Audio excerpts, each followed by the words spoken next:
So what happens when the physical place that holds your creative life is taken away? 16 years, that's how long my family and I have lived in this house. And like a lot of musicians, we're renters.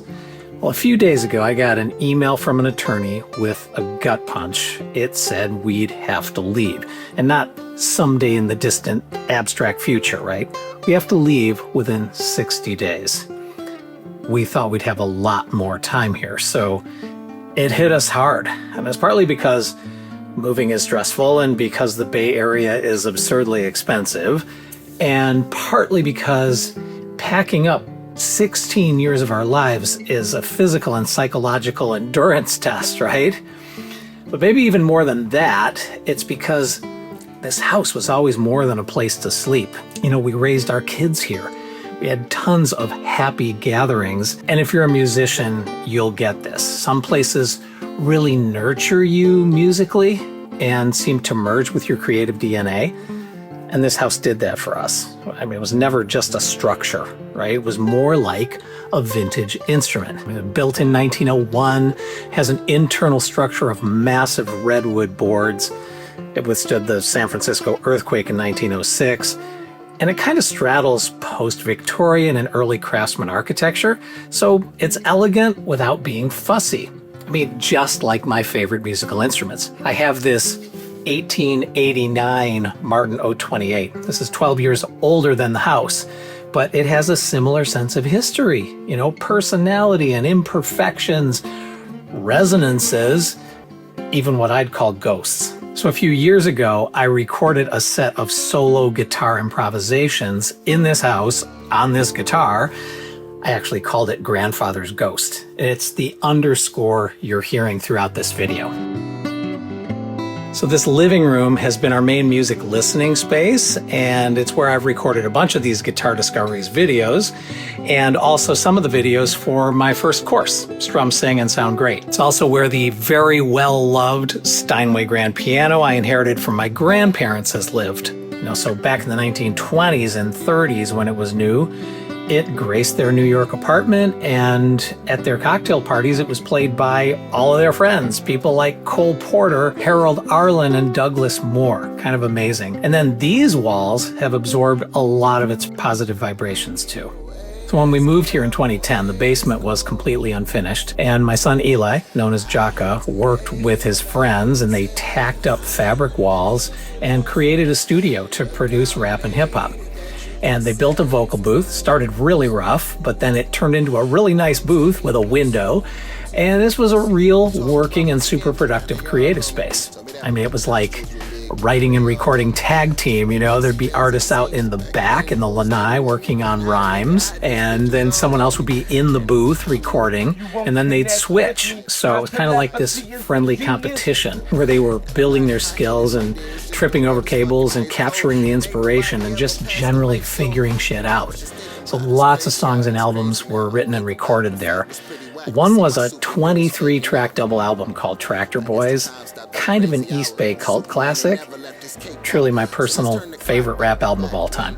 Still up on SoundCloud. I'll put a link in the description. Right, finally, upstairs, my studio and office. This is where my wife, Bara Waters, and I started our duo Cosmic Spin. And it's also where this YouTube channel was born. So it's been my workspace, my video studio, as you can see. It's our rehearsal space and our writing and recording room too.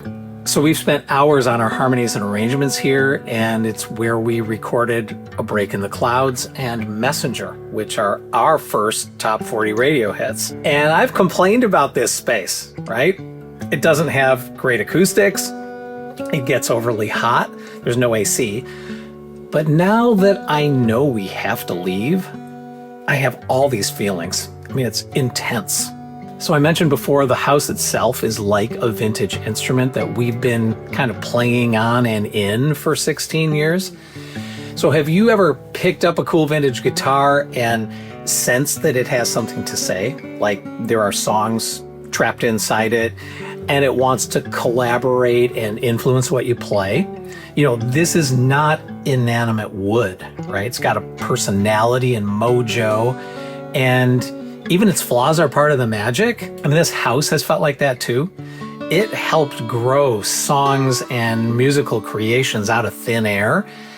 It really inspired us. So it's like we're saying goodbye to a creative partner.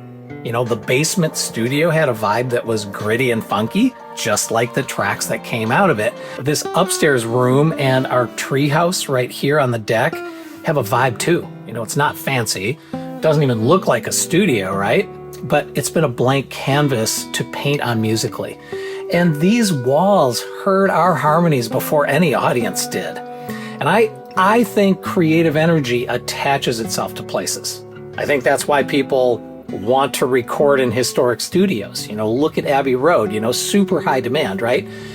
So an instrument like this house can inspire and support you for years, and then one day life taps you and says, time to let go of the instrument, whether you're ready or not. Have you ever had to sell a favorite guitar? Strangely emotional. You know, you try to convince yourself it's just an object, but it holds pieces of you and your life, you know, songs and memories, earlier versions of you.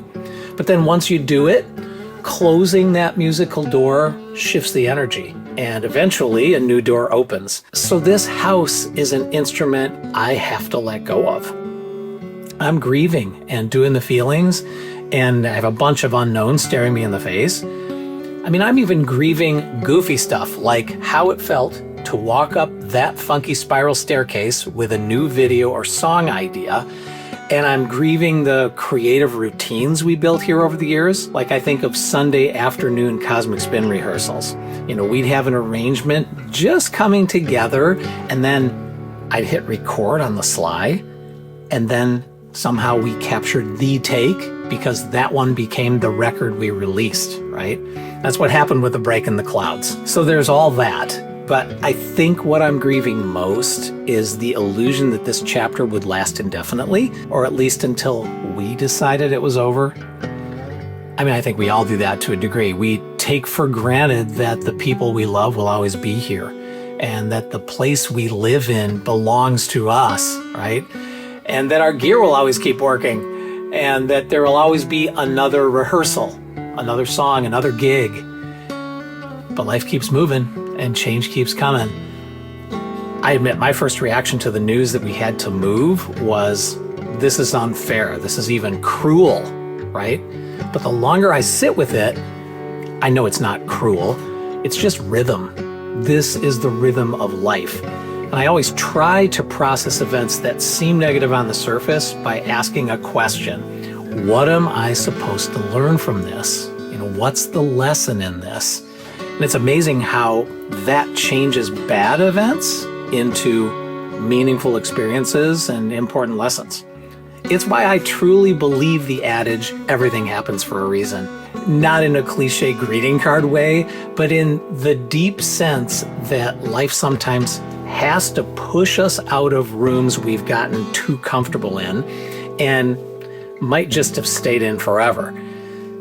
So yeah, I am grieving this place, but I'm also very thankful for it. And I hope this old instrument said what it wanted to say through us. I'm trying to reassure myself that the next chapter of our music and this channel and my relationship with you hasn't been taken away. I believe there's incredible music waiting to be made wherever we land next. And I know a new environment is always a creative springboard and really a place to reinvent ourselves. I also know that we're being pushed toward it, and it's pointless to resist. All right, hey, make sure to subscribe so you can come along on this journey and remind me to trust the process. All right, wish me well.